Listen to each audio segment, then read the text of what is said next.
ഇന്നലെ വൈകുന്നേരത്തോട് കൂടിയിട്ട് V D സതീശന്റെ പേരിനോട് ചേർത്തിട്ട് ബക്കാടി എന്ന് ഒരു പോസ്റ്റ് കാണുക. എന്ത് പണ്ടാറാണ് ഇച്ചിരി പോയി നോക്കുമ്പോ ബക്കാടി ഒരു മദ്യ കമ്പനിയുടെ പേരാണല്ലോ. ഈ ഒരു മദ്യത്തിന് അത് വീര്യം കുറവാണ് അത്രേ. വീര്യം കുറവായതുകൊണ്ട് തന്നെ അവരുടെ നികുതി ഒന്ന് കുറച്ചു കൊടുത്തു എന്നുള്ളത്. പക്ഷെ ഈ സാധനം 2024 കേട്ടിട്ടുണ്ടല്ലോ.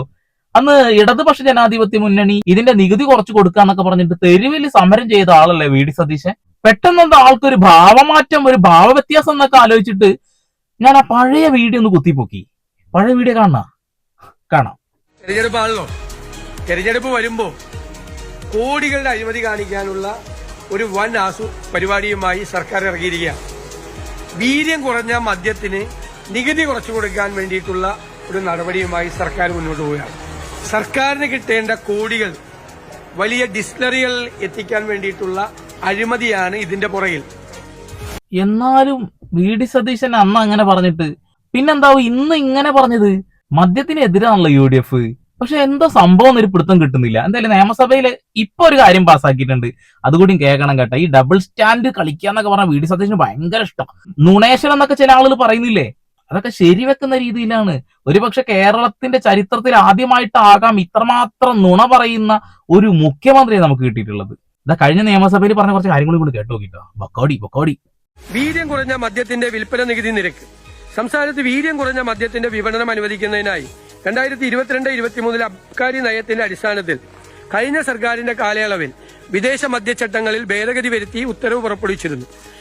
പ്രസ്തുത ഭേദഗതി പ്രകാരം 0.5% മുതൽ 20% വരെ ആൽക്കഹോൾ വീര്യമുള്ള ബിയറും വൈനും ഒഴികെയുള്ള മദ്യ ഉൽപ്പന്നങ്ങളെ ലോ ആൽക്കഹോളിക് ബിവറേജ് എന്ന ഒരു പ്രത്യേക വിഭാഗമായി പരിഗണിച്ചിട്ടുണ്ട്. ഈ വിഭാഗത്തിൽ ഉൾപ്പെടുന്ന മദ്യ ഉൽപ്പന്നങ്ങളുടെ നികുതി ഘടനയിൽ വ്യക്തത വരുത്തുന്നതിനായി അവയ്ക്ക് അനുയോജ്യമായ വിൽപ്പന നികുതി നിരക്ക് കേരള പൊതുവിൽപ്പന നികുതി നിയമപ്രകാരം നിശ്ചയിക്കേണ്ടതുണ്ട്. ഈ സാഹചര്യത്തിൽ 0.5% മുതൽ 10% വരെ വീര്യമുള്ള ഇത്തരം ഉൽപ്പന്നങ്ങൾക്ക് 120% വിൽപ്പന നികുതി നിരക്കും 10% മുതൽ 20% വരെ വീര്യമുള്ളവയ്ക്ക് 175% വിൽപ്പന നികുതി നിരക്കും നിശ്ചയിക്കുന്നു. എന്തുവാടെ ഇത്? ഇവര് പെട്രോളിന്റെ അധിക നികുതി എടുത്തു കളയണം എന്നൊക്കെ പറഞ്ഞിട്ട് അധികാരത്തിൽ വന്നവരല്ലേ. പിറ്റേ ദിവസം വരെന്താ പറഞ്ഞത്? പെട്രോളിന്റെ അധിക നികുതി ഞങ്ങൾ ഒഴിവാക്കൂല എന്നുള്ളത്. അധികാരത്തിൽ കയറാൻ ഞങ്ങൾ എന്തും ചെയ്യുന്നല്ലേ അതിനർത്ഥം? ഇതൊക്കെ മനസ്സിലാക്കാനുള്ള ബോധമുള്ള അണികൾക്ക്, അടിമകൾക്ക് ഇല്ല എന്നുള്ളതാണ്. ഇനി ആർക്കെങ്കിലും എന്തെങ്കിലും സംശയം ഉണ്ടെന്നുണ്ടെങ്കിൽ ഞാൻ വേണമെങ്കിൽ ആ പെട്രോളിന്റെ കാര്യം ഒന്നും കൂടി ഒന്ന് എടുത്തിട്ട് ആരും ഒന്നും വിചാരിക്കരുത് കേട്ടോ. അതേ അവസരത്തിൽ അധികമായി കിട്ടുന്ന വരുമാനം കുറയ്ക്കാൻ സംസ്ഥാന സർക്കാരും തയ്യാറാവണം. കേട്ടില്ലേ? അധികമായി ലഭിക്കുന്ന ആ ഒരു നികുതി ഒന്ന് സർക്കാർ ഒഴിവാക്കി കൊടുക്കണമെന്നാണ് അന്ന് പ്രതിപക്ഷത്തിരിക്കും പറഞ്ഞത്. ഇദ്ദേഹം പ്രതിപക്ഷത്തിരുന്ന് പറഞ്ഞ ഓരോ കാര്യങ്ങളും ഓരോന്ന് ആളിതാ തിരുത്തിയിട്ട് എന്തിനാണോ ഡയലോഗ് അടിച്ചത് അത് തന്നെ നടത്തുന്നു എന്നുള്ളതാണ്. എന്നാൽ അന്ന് ബക്കാടി എന്ന കമ്പനി ഇടതുപക്ഷ ജനാധിപത്യ മുന്നണിയുടെ അടുത്ത് ചെന്നിട്ട് ഭരിക്കുന്ന ആളുടെ അടുത്ത് പോയിട്ട് കാര്യം ചോദിച്ചു, ഞങ്ങൾക്ക് ഇങ്ങനെ ഇത് കുറച്ച് തരുമോ എന്നുള്ളത്. ഉടനെ തന്നെ സർക്കാർ പറഞ്ഞു പോയി അത് ചെയ്തോ എന്നുള്ളത്, പോയി പണി നോക്കടാന്നാ പറഞ്ഞത്. അന്നത് ചെയ്തില്ല. എന്നാൽ ഇവര് പ്രതിപക്ഷത്ത് ഇരുന്ന് ഡയലോഗ് അടിച്ചിട്ട് ഇപ്പൊ ഇവിടെ വന്നിട്ട് എന്തെങ്കിലും വാങ്ങിയിട്ടുണ്ടോ എന്നൊക്കെയാണ് രാജേഷ് ഏട്ടനൊക്കെ ചോദിക്കുന്നത്. ഇനി കുറച്ച് ഡീറ്റെയിൽ ആയിട്ട് വാർത്ത ചില ആളുകൾക്ക് ഞാൻ പറയാണ്ട് കത്തൂല, ന്യൂസ് ചാനൽ കൊടുക്കുന്നതും കാണാം.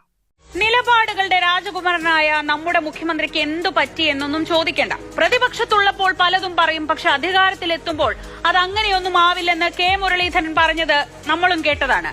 ഇതും അങ്ങനെയൊക്കെ തന്നെ. പക്ഷേ അതല്ല ഇവിടുത്തെ യഥാർത്ഥ പ്രശ്നം. വീര്യം കുറഞ്ഞ മദ്യവിൽപ്പനയെക്കുറിച്ച് നിലവിലൊരു ചർച്ചയെ നടന്നിട്ടില്ലെന്നാണ് എക്സൈസ് മന്ത്രി എം ലിജു പറയുന്നത്. അത് പിന്നെ അങ്ങനെയല്ലേ വരുള്ളൂ. ഗവർണറുടെ മന്ത്രിമാരൊക്കെ വിളിച്ച് യോഗം ചേർത്തിട്ട് പോലും മുഖ്യമന്ത്രി അറിഞ്ഞിട്ടില്ല. ഭരിക്കുന്നത് ആരാ? അത് അവരാ. ഒരു തേങ്ങാക്കൊല ഒരു എണ്ണത്തിന് അറിയില്ല എന്ന് വ്യക്തമായി മനസ്സിലായി. എന്നാൽ ഇതിന് ചർച്ച നടന്നിട്ടുണ്ടോ ഇല്ലയോ എന്ന് നമുക്ക് പറയാം. ആദ്യം എക്സൈസ് മന്ത്രി എന്തോ പറയുന്നു. ഇപ്പോൾ സംഭവിച്ചിരിക്കുന്നത് അന്നത്തെ LDF സർക്കാർ കൊണ്ടുവന്ന ഈ 0.5 മുതൽ 20% വരെയുള്ള മദ്യത്തിന് സെയിൽസ് ടാക്സ് ഫിക്സ് ചെയ്തു. ഈ സെയിൽ ടാക്സ് ഫിക്സ് ചെയ്യുന്നത് എക്സൈസ് വകുപ്പുമായിട്ട് യാതൊരു ബന്ധമുള്ള കാര്യമല്ല. എക്സൈസ് വകുപ്പ് അത് ഫിക്സ് ചെയ്തിരിക്കുന്നത് സംസ്ഥാന ധനകാര്യ വകുപ്പാണ്. GST ആണ്, സെയിൽ വകുപ്പാണ് തീരുമാനിച്ചിരിക്കുന്നത്. അപ്പോൾ അതാണ് നിലവിൽ സംഭവിച്ചിരിക്കുന്നത്. അപ്പോൾ ഇതിവിടെ കൊണ്ടുവന്നത് LDF ആണ്. ഇപ്പോൾ അവരെ ആരോപണം ഉന്നയിക്കുമ്പോൾ യഥാർത്ഥത്തിൽ കൊണ്ടുവന്ന ഉത്തരവാദിത്തം അവർക്ക് ഒഴിഞ്ഞു മാറാൻ സാധിക്കും. ഇതിവിടെ വിൽക്കണോ എന്നുള്ള തീരുമാനം നയപരമായ തീരുമാനമാണ്. അത് LDF സർക്കാരിന്റെ മദ്യനയം അല്ലല്ലോ UDF സർക്കാരിന്റെ മദ്യം. ഇനി വിൽക്കണോ വേണ്ടോ എന്നുള്ള തീരുമാനത്തെ സംബന്ധിച്ച് നയപരമായ തീരുമാനം UDF സ്വീകരിക്കേണ്ടതുണ്ട്. ഇവരെ കൊണ്ട് ഒരു തേങ്ങ നടക്കൂല, ഇവരെ കൊണ്ട് ഒന്നും ചെയ്യാൻ പറ്റൂല. എനിക്ക് മുസ്ലിം ലീഗുകാരോടോ ചോദിക്കാനുള്ളത്, നിങ്ങൾ ഈ മദ്യനയത്തെ കുറിച്ച് എന്താ പറയുന്നത്? നിങ്ങൾ പണ്ടേ പറയുന്നുണ്ടല്ലോ LDF സർക്കാർ ബാറുകൾ തുറന്നു കൊടുക്കുകയാണെന്നുള്ളത്. നിങ്ങൾ ഇതിപ്പോ ചിന്തിക്കാൻ പോവാണ്, ആലോചിക്കാൻ പോവാ അത്രേ, അത് വിൽക്കണ്ട തീരുമാനിക്കാലോ എന്നുള്ളത്. പിന്നെ എന്തിനാണ് നിങ്ങൾ ഈ ഒരു കാര്യം ഈ നികുതി കുറച്ചു കൊടുക്കുന്നത്? ചെയ്യാതിരുന്നാ പോരെ? നടക്കൂല. VD സതീശൻ എങ്ങനെയെങ്കിലും ഒരു കരക്ക് തെത്തിച്ചേരും ഒരു 5-6 മാസത്തിന്റെ ഉള്ളിൽ, അത്രേ ഉള്ളൂ. മുസ്ലിം ലീഗ് ഒരു ഉളുപ്പില്ലാതെ UDF അങ്ങനെ താങ്ങി പിടിച്ച് നടക്കും, ഒരു ഉളുപ്പില്ലാതെ. അങ്ങനെ തന്നെ പറയാം. അണികളൊക്കെ വേറെ പണിക്ക് പൊക്കോളി മക്കളെ, നിങ്ങൾ ആ കൊടി പിടിച്ച് നടക്കുന്ന ഒരു കാര്യമില്ല. മുസ്ലിം ലീഗിന്റെ നയം തന്നെ മദ്യത്തിന് എതിരാണെന്നുള്ളതാണ്. അവരൊരു സാമുദായിക പാർട്ടിയാണല്ലോ. ഒരിക്കലും ഇസ്ലാം മതത്തിൽ ജനിച്ച ഒരാളും ലഹരി പദാർത്ഥങ്ങൾ ഉപയോഗിക്കരുത് എന്നാണ് അവരുടെ മതം തന്നെ പഠിപ്പിക്കുന്നത്. എന്നിട്ടും ഈ ഒരു കാര്യത്തിനെ കൂടെ നിന്ന് എങ്ങനെയാണ് നിങ്ങൾക്ക് സപ്പോർട്ട് ചെയ്യാൻ കഴിയുക? അയ്യയ്യോ, ഇദ്ദേഹം പറഞ്ഞല്ലോ ഞങ്ങൾ ഒരു ചർച്ച ചെയ്തിട്ടില്ല എന്നുള്ളത്. VD സതീശന്റെ ഒരു ഇന്റർവ്യൂ നിങ്ങൾ കണ്ടിട്ടുണ്ടോ? പ്രതിപക്ഷത്തിരിക്കുന്ന സമയത്ത്, അത് ഇലക്ഷൻ ക്യാമ്പയിന്റെ ഭാഗമായിട്ട് നടത്തിയ ഒരു സംഭവമാണ് സുജിത് ഭക്തനുമായിട്ട്. അതിന്റെ ഡീറ്റെയിൽസ് നിങ്ങൾക്ക് അറിയാവുന്നതല്ലേ? ഇല്ലെങ്കിൽ ഓർമ്മപ്പെടുത്താം. എക്സൈസ് മന്ത്രി വിൽക്കണോ വേണ്ടയോ എന്ന് തീരുമാനിച്ചിട്ടില്ല എന്നാണ് പറയുന്നതെങ്കിലും പെട്ടെന്നൊരു ദിവസമാണ് ഇങ്ങനെ ഒരു കാര്യം വന്നതെന്ന് കരുതേണ്ട. തെരഞ്ഞെടുപ്പിന് മുൻപ് യൂട്യൂബർ സുജിത് ഭക്തനുമായി VD സതീശൻ നടത്തിയ ഒരു പോഡ്കാസ്റ്റിൽ തന്നെ ലൈറ്റ് ആൽക്കഹോളിക് ഡ്രിങ്ക്സിനെ അദ്ദേഹം ന്യായീകരിക്കുന്നുണ്ട്. റെസ്പോൺസിബിൾ ഡ്രിങ്കിംഗ് ആണ് വേണ്ടതെന്ന് പറയുന്ന VD സതീശൻ കാഠിന്യമേറിയ ആൽക്കഹോളിൽ നിന്ന് മദ്യനയം പുതുക്കി ഇന്റലിജന്റ് ആയ നീക്കത്തിലൂടെ ആളുകളെ തിരിച്ചു കൊണ്ടുവരണമെന്ന് ആ പോഡ്കാസ്റ്റിൽ പറയുന്നു. അതിലൂടെ രോഗങ്ങൾ കുറയും, സാമൂഹിക പ്രത്യാഘാതങ്ങൾ കുറയുമെന്നൊക്കെ അദ്ദേഹം പറഞ്ഞു വെച്ചിട്ടുണ്ട്. അതായത് കൂടിയാലോചനകൾ നടന്നില്ലെന്ന് M. ലിജു പറയുന്നുണ്ടെങ്കിലും മുഖ്യമന്ത്രിയാകും മുൻപ് തന്നെ VD സതീശന്റെ മനസ്സിലുണ്ടായിരുന്ന ഐഡിയയാണ് ബജറ്റ് പ്രസംഗത്തിൽ ലൈറ്റായി കടന്നുകൂടിയത്.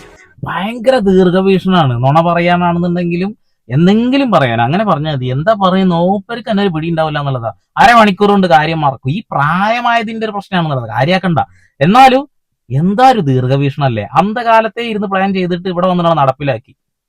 തീർന്നിട്ടില്ല, ബാക്കിയും കൂടി കേട്ടിട്ട് പോയാൽ മതി. നിങ്ങൾ മുൻ സർക്കാർ അബ്കാരി നിയമത്തിൽ വരുത്തിയ ഭേദഗതി അനുസരിച്ച് മാത്രമാണ് UDF സർക്കാർ ഇങ്ങനെ ഒരു തീരുമാനമെടുത്തതെന്ന് UDFും നേരത്തെ നമ്മൾ കേട്ട ആ ബൈറ്റിൽ M. ലിജുവും ഒക്കെ പറയുമ്പോൾ മുൻ എക്സൈസ് മന്ത്രി പറയുന്നു ഇതൊക്കെ ശുദ്ധ തട്ടിപ്പാണ്. LDF സർക്കാർ പറഞ്ഞത് കാർഷിക ഉൽപ്പന്നങ്ങളിൽ നിന്നുള്ള മദ്യത്തെക്കുറിച്ച് മാത്രമാണ്. സ്പിരിറ്റ് ഉപയോഗിച്ചുള്ള മദ്യത്തെക്കുറിച്ചാണ് UDF ഇപ്പോൾ പറയുന്നത്. ഈ ഇടപാടിൽ മുഖ്യമന്ത്രി സതീശന് എത്ര കിട്ടിയെന്നാണ് മുൻ എക്സൈസ് മന്ത്രി MB രാജേഷിന്റെ ചോദ്യം. സഖാവ് പറയണം കൂടി നിങ്ങൾ കേൾക്കണം കേട്ടോ. നിങ്ങൾ അങ്ങനെ തിരിഞ്ഞും കളിച്ച് നിൽക്കണ്ട. അടിമകളോടാ പറയാനുള്ളത്. കമ്മ്യൂണിസ്റ്റുകാർ വീഡിയോ നിർബന്ധമായിട്ട് കാണുന്ന എനിക്കറിയാം. കാരണം പൗരനാണല്ലോ പറയുന്നത്, പൗരന്റെ വാക്ക് നിങ്ങൾ കേൾക്കാറുണ്ട്. എന്നാൽ UDFന്റെയും ലീഗിന്റെയും അടിമകൾ എന്താ പറയാൻ പോണത്? തെറി വിളിക്കാൻ പോകുന്നുണ്ടാവില്ല. അതിന് മുന്നേ കേക്ക്. വീര്യം കുറഞ്ഞ മദ്യം എന്ന പേരിൽ ലഭ്യമാക്കുന്നത് സ്പിരിറ്റ് ഉപയോഗിച്ച് നിർമ്മിക്കുന്ന മദ്യമാണ്. ഈ വിപണിയിലുള്ള പ്രധാനപ്പെട്ട ഒരു കോർപ്പറേറ്റ് കമ്പനിയുടെ ആവശ്യമായിരുന്നു. LDF ഗവൺമെന്റിനെ അവർ സമീപിച്ചിരുന്നു. LDF സർക്കാർ ആ ആവശ്യത്തിന് വഴങ്ങിയില്ല. എത്ര കിട്ടി എന്ന് സതീശൻ പറഞ്ഞാൽ മതി. ബഹുമാന്യനായ ശ്രീ VD സതീശൻ വ്യക്തമാക്കേണ്ടി വരും എത്ര കിട്ടി എന്ന്. LDF സർക്കാർ നിഷേധിച്ച ഒരു നികുതി ഇളവ് UDF അധികാരത്തിൽ വന്നു ആദ്യം തന്നെ കൊടുത്തു. പ്രയോറിറ്റി എന്താന്നുള്ളത് വ്യക്തമായില്ല. പ്രയോറിറ്റി എന്താ? മദ്യത്തിന് നികുതി കുറച്ചാ അവിടുന്ന് എന്തെങ്കിലുമൊക്കെ കിട്ടുമായിരിക്കും. അബ്കാരികളല്ലേ, കായുള്ളവരല്ലേ. അവരെ ലൈസൻസ് പുതുക്കണമെങ്കിൽ തന്നെ എത്ര ആളെ കൈയും കാലും പിടിക്കണം അല്ലേ? നേരെ തിരിച്ച് പെട്രോളിന്റെ നികുതി എന്ന് കുറച്ചു കൊടുത്താൽ സാധാരണക്കാർക്ക് അതൊരു ഗുണമാവുന്നത് വ്യക്തമായിട്ട് അറിയാം. ആള് നിരന്തരം പറഞ്ഞിരുന്ന കാര്യം കൂടിയാണ് അത് എന്നുള്ളത്. പക്ഷെ നിയമസഭയിൽ വെച്ചിട്ട് പിണറായി വിജയൻ ഒരു കുത്ത കൊടുത്തു, ആണാണെന്ന് കുറയ്ക്കുന്നുള്ളത്. അപ്പൊ തന്നെ മൂപ്പർക്ക് സംശയം, ഇനിയിപ്പോ കുറച്ച് കഴിഞ്ഞാൽ ആൾക്കാരെന്താ വിചാരിക്കുക എന്നുള്ളത്. അതുകൊണ്ട് അത് നിർത്തി. പഠിക്കുകയാണ്. പഠിച്ച് IAS ആവാറായിക്കണം. അമ്മാതിരി പഠിപ്പാ പഠിച്ചുകൊണ്ടിരിക്കുന്നത്. എന്നാന്ന് പഠിച്ച് തീരുക. ഇനി സതീശേട്ടന്റെ ഒരു മാസ്റ്റർ പീസും കൂടി കേട്ടോളി. ഞങ്ങളൊന്നും മറക്കില്ല. പണ്ടൊക്കെ ഞങ്ങളുടെ അധികാരം ഭരണത്തിലേക്ക് വരുമ്പോൾ പലതും മറന്നു പോകായിരുന്നു. ഞങ്ങളും ഒന്നും മറക്കൂല. 5 കൊല്ലങ്ങൾ ഇവിടെ ഭരിക്കുന്നുണ്ടെങ്കിൽ 5ാമത്തെ കൊല്ലം വലിച്ചു താഴെ ഇടും. ഒരു തർക്കം വേണ്ട കാര്യത്തില്. ഇത് കേരളാണെന്നുള്ള ബോധം നിങ്ങൾക്ക് വേണം. നിങ്ങൾ ഇവിടെ കിടന്ന് പൊട്ടത്തരം കാണിച്ചാലും മണ്ടത്തരം കാണിച്ചാലും നുണകൾ പറഞ്ഞാലും ജനങ്ങൾ അത് കൃത്യമായി കാണും. അണികളായി അടിമകളായി കൊടി പിടിക്കുന്ന കുറെ മണ്ടന്മാര് മാത്രമേ കൂടെ നിൽക്കുള്ളൂ. പിന്നെ മുസ്ലിം ലീഗിന്റെ വോട്ടൊന്നും നമുക്ക് തകർക്കാൻ കഴിയില്ല. കാരണം അവര് ഒരു 1.5 പിടുത്താ പിടിച്ചിട്ടുള്ള ആ പിടുത്തത്തിൽ നിന്ന് ഊരി വരാൻ കുറച്ച് പണിയാണ്. പക്ഷെ ബോധമൊക്കെ ഒരു കാലത്ത് വെക്കൂട്ടാ. അത് വെക്കും മനസ്സിലായിക്കോളും. എന്തായാലും ലീഗുകാരോട് എനിക്ക് ഒന്നേ പറയാനുള്ളൂ, നിങ്ങൾ നിങ്ങളുടെ സാമുദായികപരമായിട്ടുള്ള വിശ്വാസം കൊണ്ട് മുന്നോട്ട് പോകുന്ന ആളാണെന്നുണ്ടെങ്കിൽ, ആളുകളാണെങ്കിൽ നിങ്ങൾക്ക് UDF-ന്റെ കൂടെ നിൽക്കാൻ ഒരിക്കലും കഴിയില്ല. നിങ്ങൾക്ക് ചിലപ്പോൾ കമ്മ്യൂണിസ്റ്റുകാരെ കൂടെ നിന്നാലും വലിയ കുഴപ്പമുണ്ടാവില്ല. കാരണം നിങ്ങളുടെ വിശ്വാസങ്ങളെ കാത്തു സൂക്ഷിക്കാനും അതിനെ സംരക്ഷിക്കാനും ഇടതുപക്ഷ ജനാധിപത്യ മുന്നണിക്ക് കഴിയുന്നുള്ളതാണ്. അതാ പാർട്ടി നോക്കിയാൽ മനസ്സിലാവും. നേരത്തെ UDF അധികാരത്തിന് വേണ്ടി മാത്രം പണിയെടുക്കുന്നവരായിരിക്കും.